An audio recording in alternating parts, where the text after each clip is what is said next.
siamo nel Palazzo della Scimmia, Palazzo Scapucci, e questa è la Bottega Mortet, la nostra bottega. Noi facciamo i cesellatori ed è una bottega che sta qui ormai da quasi 100 anni. I cesellatori sono degli scultori che attraverso appunto i ceselli delle barrette d'acciaio che servono per modellare il metallo o rifinire il metallo, modellano prima i loro oggetti in cera, poi la cera viene trasformata in metallo, oro, bronzo, argento, e appunto poi vengono cesellate.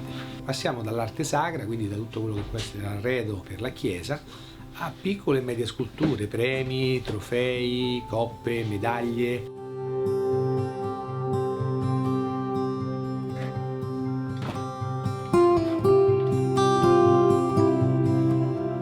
Il nostro rapporto con i calciatori nasce dal fatto che facciamo per loro delle riproduzioni di trofei che loro vincono, no? E poi la riproduzione non ci bastava, quindi abbiamo voluto creare un qualche cosa che fosse più adatto, no? a raccontare la loro storia. Quindi la scultura del piede del calciatore tridimensionale, non l'impronta, ma proprio il suo piede calcato e riprodotto in scultura, è l'opportunità di far inserire ai calciatori in mezzo ai loro premi il motivo per cui poi vincono, no? Che poi i calciatori hanno nel piede appunto questa capacità.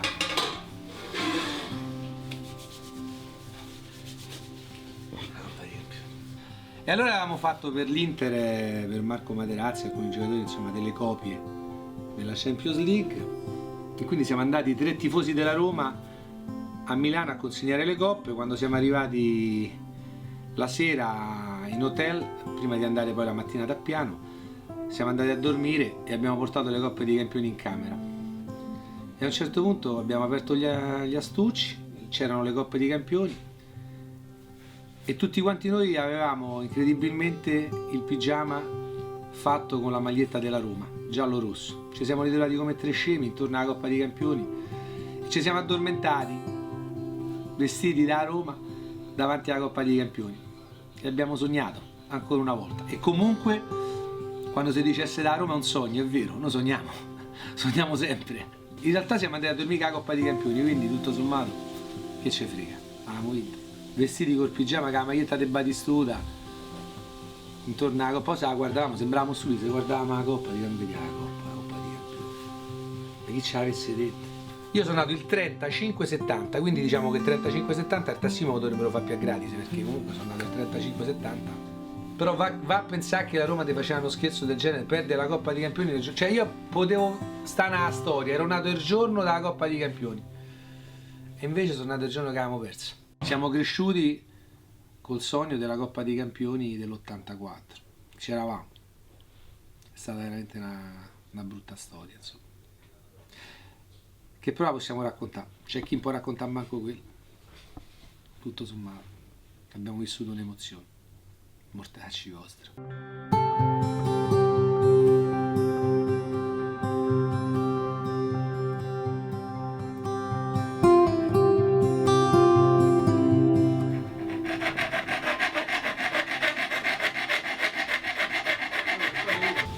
Questa l'ho fatta per tutti i giocatori del Brasile, per Neymar, per Dani Alves, per Dante, quello del Bayern Monaco, Rafinha.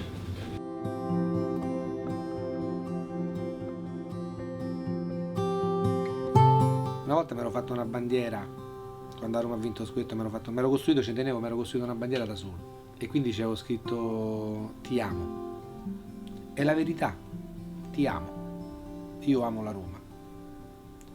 L'amo oltretutto, la Roma mi fa incazzare, la Roma tante volte veramente dico ma è una cosa, cioè è una parola proprio ti amo, cioè io la Roma proprio ti amo, è una cosa che non si può dire, ti amo, è assoluto, ti amo, è un amore che non c'è a pari, la Roma è ti amo, giallo-rosso.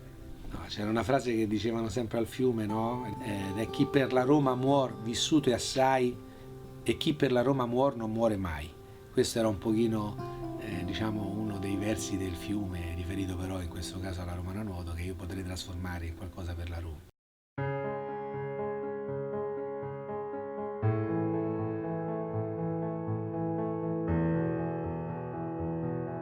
La Romana Nuoto nasce nel 1889 e c'è un'esigenza, quella di poter insegnare il nuoto ai romani, che in quell'epoca muoiono, così come racconta la canzone, la poesia dell'epoca, sul fiume. Il Barcarolo racconta, no, di gente che muore nel fiume, e istituisce la gara importante, appunto la traversata di Roma, frequentata da molti nuotatori. Spesso erano nuotatori che venivano anche da città marinare, Savona, Imperia, Livorno, e diciamo che i romani qui erano un pochino, insomma, i romani volevano vincere, tant'è vero che questo di Savona a un certo punto andasse verso il traguardo per primo, ma quando l'isola Tiberina biforca il fiume viene invitato ad andare a sinistra, mentre il traguardo era a destra, quindi si ritrova a Testaccio, non c'era nessuno, esce dall'acqua, torna indietro per rivendicare, insomma, la sua posizione, ma in realtà addirittura avevano già premiato i primi 3 e quindi ancora una volta hanno vinto i romani, e per una volta magari uno che poteva non essere romano è stato invitato a fare un giro un pochino più largo.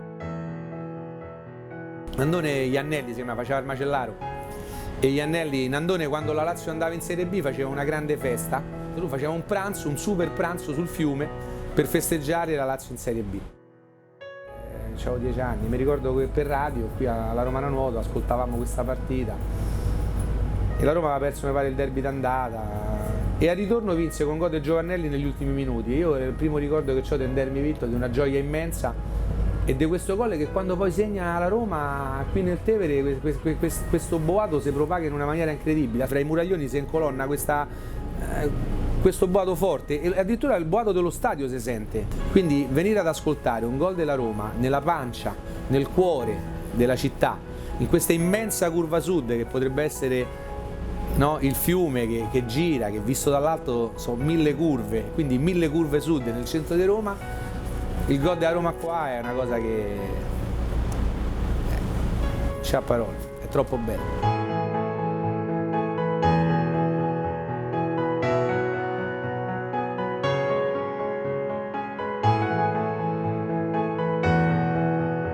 Una volta la Roma aveva perso 4 derby di seguito, purtroppo, e quindi decidemmo di vedere la partita qua, alla Romana Nuova. E quando segnò il capitano, niente, siamo cascati per le scale, un altro po' andiamo a fiume, è vero, ci siamo abbracciati, è stata una gioia immensa, e il boato dell'Olimpico si è sentito forte, quasi c'è stata un'onda anomala sul Tevere. Totti non lo sa, ma quella volta c'è stata un'onda anomala al gol di Totti.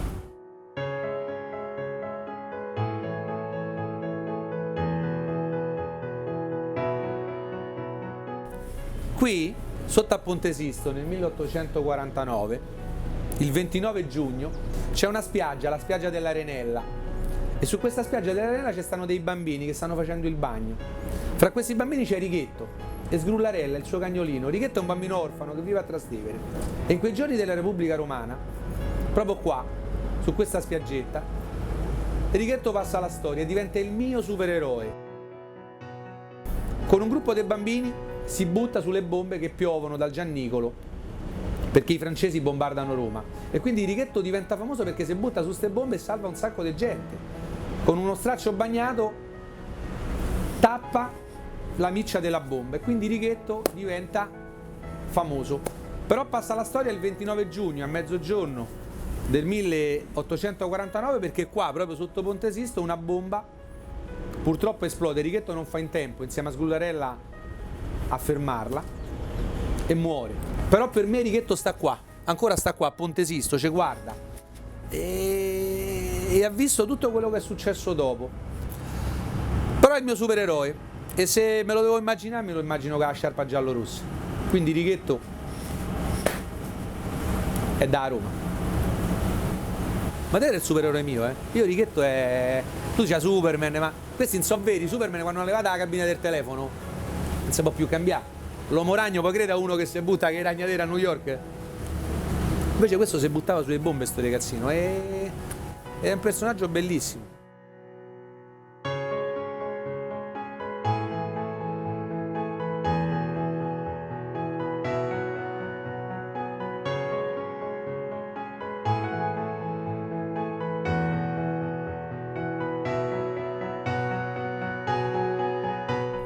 Io un giocatore che non conosce Roma lo porterei qua, proprio qua, a Ponte Sisto, e gli direi di starsi zitto e di ascoltare e poi a un certo punto succede che al Ponte Sisto a mezzogiorno spara il cannone e da quel botto parte una storia e lui capisce.